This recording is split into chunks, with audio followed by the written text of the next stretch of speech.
बिस्मिल्लाहिर्रहमानिर्रहीम। हजरत उमर रजी अल्लाह ताला अन्हो महफिल से खिताब फरमा रहे थे कि दो नौजवान लड़के हाजिर हुए जिनके साथ एक आदमी भी था जिसके हाथ उन्होंने बांध रखे थे और महफिल में हजरत उमर को पुकार कर कहने लगे, ए खलीफातुल मुस्लिमीन, इस बद्दू मुसाफिर ने हमारे वालिद को कत्ल कर दिया है और हम अपने खलीफा से इंसाफ चाहते हैं। हजरत उमर उस मुसाफिर से मुखातिब हुए, क्या तुमने ही इन लड़कों के वालिद को कत्ल किया है? वो मुसाफिर बोला, जी मुझसे ही ये गुनाह सरजद हुआ। हजरत उमर ने पूछा, इस कत्ल की वजह क्या थी? मुसाफिर बोला, हजूर मैं सहरा का रहने वाला हूँ और सफर पर था कि मेरा ऊंट इन लड़कों के वालिद के बाग में चला गया और पत्ते खाने लगा, जिस पर इनके वालिद ने मेरे ऊंट को मारना शुरू कर दिया। मुझसे ये बर्दाश्त न हुआ और मैंने एक पत्थर उठाकर इन लड़कों के वालिद को मारा, जिससे इनका बाप मौके पर ही जाँ बहक हो गया। हजरत उमर ने बड़ी मजलिस में फैसला सुना दिया कि कसास लाजिम है, क्योंकि तुमने इन लड़कों के वालिद को नाहक कत्ल किया है, इसलिए तुम्हारी गर्दन भी उड़ा दी जाएगी। मुसाफिर हजरत उमर से कहने लगा, हजूर मैं जानता हूँ मुझे कसास के लिए कत्ल कर दिया जाएगा, लेकिन मेरी एक गुजारिश है कि सहरा में मेरे बीवी बच्चे अकेले हैं, मैं उनके खाने के बंदोबस्त के लिए निकला था। अगर मैं यहीं कत्ल कर दिया गया तो मेरी बीवी और बच्चे भूख से सहरा में ही मर जाएंगे, उनका और कोई दूसरा आसरा नहीं। गुजारिश ये है कि मुझे 3 दिन की मोहलत दी जाए ताकि मैं अपने बीवी बच्चों को सारी सूरत हाल से आगाह करके किसी महफूज मुकाम पर पहुंचाऊं। मुसाफिर की ये बात सुनकर सारी महफिल पर सन्नाटा छा गया कि अब क्या होगा, खलीफा क्या फैसला करेंगे, क्या इस शख्स को मोहलत मिलनी चाहिए? पूरे मजमे में कोई भी ऐसा नहीं था जो इसका नाम भी जानता हो। इसके कबीले, खैमे या घर वगैरह के बारे में जानने का मामला बाद की बात थी। चनाचे जमानत देने वाला कोई न था, क्योंकि ये कोई 10-20 दरहम के उधार या जमीन के टुकड़े या किसी ऊंट के सौदे की जमानत का मामला नहीं था। यहाँ एक गर्दन की जमानत देने की बात है, जिसे तलवार से उड़ा दिया जाना था। और कोई भी ऐसा नहीं था जो अल्लाह की शरीयत के मामले पर हजरत उमर रजी अल्लाह ताला अन्हो से एतराज करे या फिर इस शख्स की सिफारिश के लिए ही खड़ा हो जाए। महफिल में मौजूद सहाबा पर एक खामोशी सी छा गई। इस सूरत हाल से खुद हजरत उमर रजी अल्लाह ताला अन्हो भी मुतासिर हुए, क्योंकि इस शख्स की हालत ने सबको ही हैरत में डाल रखा था कि क्या इस शख्स को वाकई कसास के तौर पर कत्ल कर दिया जाए और इसके बच्चे भूखे मरने के लिए छोड़ दिए जाएं, या फिर इसको बगैर जमानत के वापस जाने दिया जाए। अगर वापस ना आया तो मकतूल का खून रायगा जाएगा। खुद हजरत उमर रजी अल्लाह ताला अन्हो सर झुकाए अफसुर्दा बैठे थे।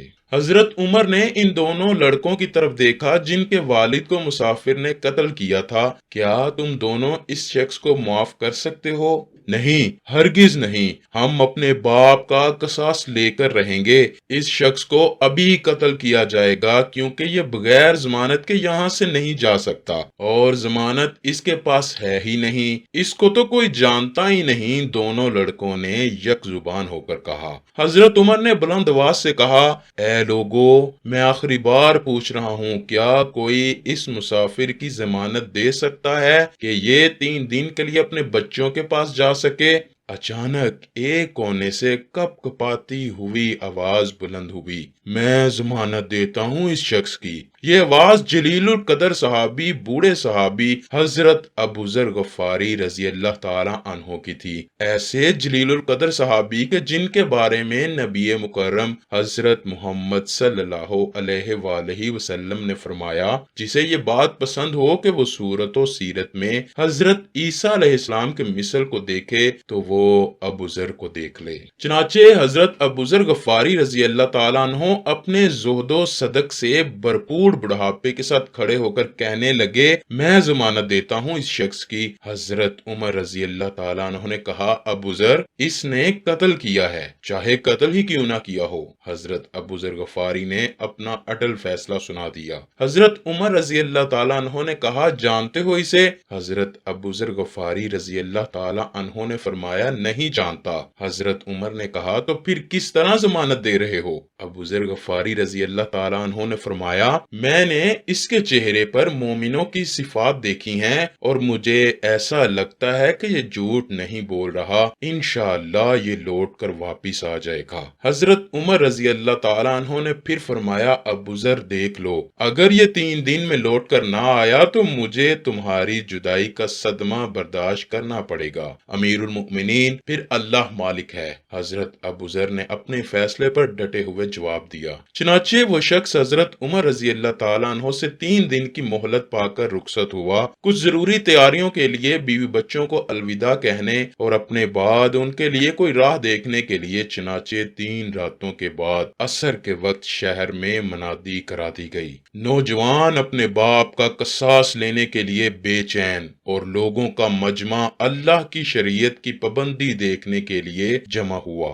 حضرت ابو ذر غفاری رضی اللہ تعالیٰ عنہ بھی تشریف لائے اور آ کر حضرت عمر کے سامنے بیٹھ گئے۔ حضرت عمر رضی اللہ تعالیٰ عنہ نے سوال کیا کدھر ہے وہ آدمی؟ مجھے کوئی پتہ نہیں امیر المؤمنین۔ حضرت ابو ذر نے مختصر جواب دیا اور آسمان کی طرف دیکھا جدھر سورج ڈوبنے کی جلدی میں معمولی سے زیادہ تیزی کے ساتھ جاتا دکھائی دے رہا تھا۔ محفل میں سناٹا تھا۔ اللہ کے سوا کوئی نہیں جانتا تھا کہ آج کیا ہونے جا رہا ہے۔ قاتل نہیں آتا تو ضامن کی گردن جاتی نظر آ رہی تھی۔ مغرب ہونے میں چند ہی لمحے باقی تھے کہ وہ مسافر لوٹ آیا۔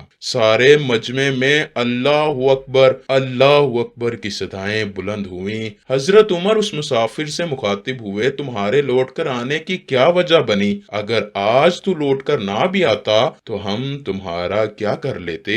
ہم تو تمہیں ڈھونڈ بھی نہ پاتے۔ مسافر بولا حضور میں قتل ہونے کے لیے حاضر ہو گیا ہوں۔ بات آپ کے ڈر کی نہ تھی اور نہ ہی کوئی مجھے یہاں جانتا، بس ڈر تو مجھے رب کا تھا کہ اگر میں واپس نہ گیا تو کہیں کوئی یہ نہ کہہ دے کہ اب لوگوں پر سے یقین ہی اٹھ گیا ہے، لوگ وعدہ خلاف ہو گئے ہیں۔ حضرت عمر رضی اللہ تعالیٰ عنہ نے حضرت ابو ذر غفاری کی طرف دیکھا اور پوچھنے لگے اے ابو ذر آپ نے کیوں اس مسافر کی ضمانت دی جس کو آپ جانتے تک نہ تھے؟ حضرت ابو ذر رضی اللہ تعالیٰ عنہ نے کہا اے عمر مجھے اس بات کا ڈر تھا کہ کہیں کوئی یہ نہ کہہ دے کہ اب لوگوں سے خیر ہی اٹھا لی گئی ہے، کوئی بھی کسی کی ضمانت دینے کو تیار نہیں۔ حضرت عمر رضی اللہ تعالیٰ عنہ نے ایک لمحے کے لیے توقف کیا اور پھر ان 2 نوجوان لڑکوں سے پوچھا کیا کہتے ہو؟ اب نوجوانوں نے روتے ہوئے جواب دیا اے امیر المؤمنین ہم اس مسافر کی صداقت کی وجہ سے اسے معاف کرتے ہیں، ہمیں اس بات کا ڈر ہے کہ کہیں کوئی یہ نہ کہہ دے کہ اب لوگوں میں سے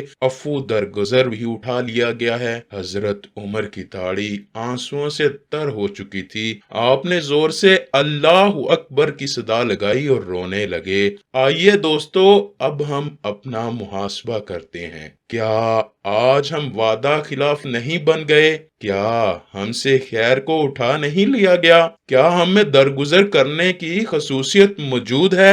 اللہ اکبر، یا اللہ پاک ہم بس معافی کے طلبگار ہیں۔ اے میرے خدا مجھے اور اس ویڈیو کو سننے والوں کو برائی سے بچا لے اور ہمیں نیک اعمال کرنے کی توفیق عطا فرما۔ بروز قیامت ہمیں حضور نبی کریم صلی اللہ علیہ وآلہ وسلم کی شفاعت نصیب فرما۔ کمنٹ سیکشن میں آمین لکھنا مت بھولیے گا، نہ جانے کس کی آمین سے ہماری دعائیں قبول ہو جائیں۔